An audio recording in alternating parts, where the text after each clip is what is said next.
আসসালামু আলাইকুম। আজকে আমি তৈরি করব পুডিং। আর এই পুডিংটা কিভাবে বানাবো সম্পূর্ণ ভিডিওটি দেখতে থাকুন। সম্পূর্ণ ভিডিওটি মনোযোগ সহকারে দেখে যখন আপনারা বাসায় ট্রাই করবেন, বিশ্বাস করেন আমার যেরকম পুডিংটা হয়েছে আপনাদেরও ঠিক সেই রকমই হবে।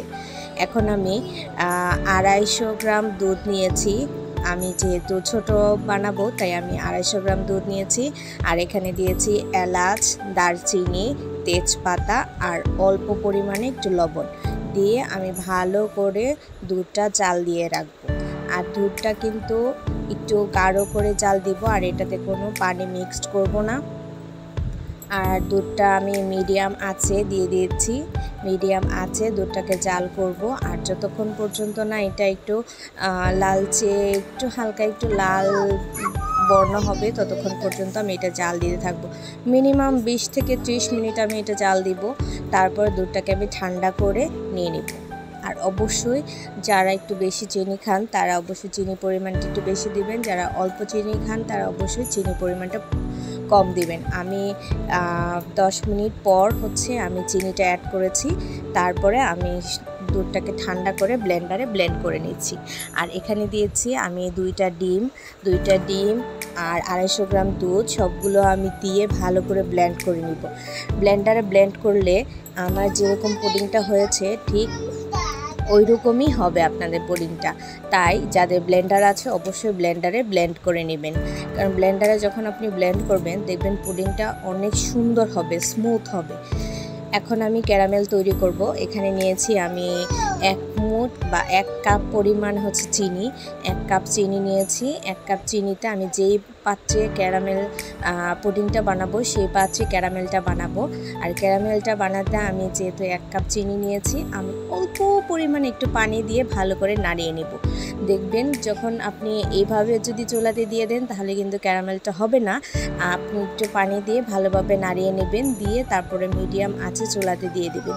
দেওয়ার পরে যখন হালকা একদম কম আঁচে দিবেন, কম আঁচে দিলে কিন্তু ক্যারামেলটা সুন্দর হবে। যখন বেশি জুড়ে দিয়ে দিবেন ক্যারামেলটা অল্পতেই পুড়ে যাবে, তাহলে কিন্তু পুরা গন্ধ করবে এবং খেতেও তিতা তিতা একটা ভাব, তিতা তিতা লাগতে পারে। তাই বলছি অল্প আছে আপনি এই ক্যারামেলটা তৈরি করবেন। ক্যারামেলটা তৈরি করতে বেশিক্ষণ সময় লাগে না। দেখতেছেন কত সুন্দর করে এরকমভাবে বলক আসতেছে। আর যখন একটা কোনো হয়ে যাবে আমি একটু পরপর নাড়িয়ে নেব, না হলে কিন্তু ক্যারামেলটা এক সাইড দিয়ে হয়ে পুড়ে যাওয়ার সম্ভাবনা বেশি থাকে। এখন আমি ক্যারামেলটা দিয়ে ভালোভাবে তৈরি করতেছি। আর এই ফাঁকে বলে নিই, যারা আমার চ্যানেলটি এখনও সাবস্ক্রাইব করেনি তারা দ্রুত করে ফেলুন। যারা আমাকে দেখেন এবং সাপোর্ট করেন তাদেরকে অসংখ্য ধন্যবাদ। এখন আমার ক্যারামেলটা প্রায় হয়েই আসতেছে। এখন একটা দেখবেন সুন্দর একটা লালচে একটা বা আসবে এবং সুন্দর একটা কালারও আসবে, এবং এই কালারটা আসা পর্যন্ত কিন্তু আপনাদেরকে অবশ্যই ওয়েট করতে হবে। আর ধৈর্য সহকারে ভিডিওটা দেখবেন, ভালোভাবে যখন মনোযোগ সহকারে ভিডিওটা দেখবেন এবং কথাগুলো শুনবেন, তাহলে দেখবেন আপনাদের পুডিংটাও কিন্তু অনেক ভালো হবে এবং সুন্দর হবে। আমার ক্যারামেলটা প্রায় চারদিক থেকে হয়ে আসতেছে। এখন আমি একটু নাড়িয়ে নিয়েছি, না হলে কিন্তু এক সাইড দিয়ে হয়ে যাবে, বাকি সাইডটা হবে না।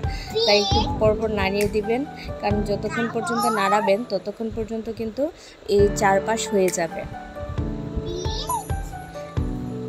নাড়া না দিলে কিন্তু দেখা যাবে যে একটা সাইড হবে আর একটা সাইড হবে না, আর এক সাইডে সবগুলো চিনি জমে যাওয়ার সম্ভাবনা বেশি থাকবে, তখন কিন্তু ক্যারামেলটা হবে না। ক্যারামেলটা হওয়ার পরে কিন্তু অবশ্যই ঠান্ডা করে নেবেন। আর গরম গরম কিন্তু দেয়া যাবে না, তাহলে কিন্তু উপরের যে সুন্দর একটা আবরণ হয় সেটা কিন্তু হবে না, আর পুডিংটাও কিন্তু হবে না। তাই বলছি পুডিংটা বানানোর সময় অবশ্যই ক্যারামেলটা যখন চুলা থেকে নামাবেন তখন অবশ্যই ঠান্ডা করে নেবেন। এটা কিন্তু ঠান্ডা হয়ে গেলে তারপরে আপনি দুধটা ছেঁকে দিবেন। আর দুধটা যখন ছেঁকে দিবেন তাহলে পুডিংটা কিন্তু অনেক সুন্দর হবে।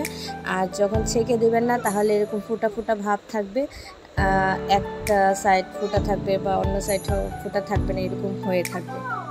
এখানে আমি কত সুন্দর করে নাড়াচ্ছি, আর কালারটাও কিন্তু সুন্দর আসতেছে। জানি না ভিডিওতে কেমন আসতেছে, কিন্তু বাস্তবে কিন্তু আমার কাছে কালারটা অনেক সুন্দরই ছিল, যদিও বোঝা যাচ্ছে না, কেমন একটা কালার হয়ে যাচ্ছে।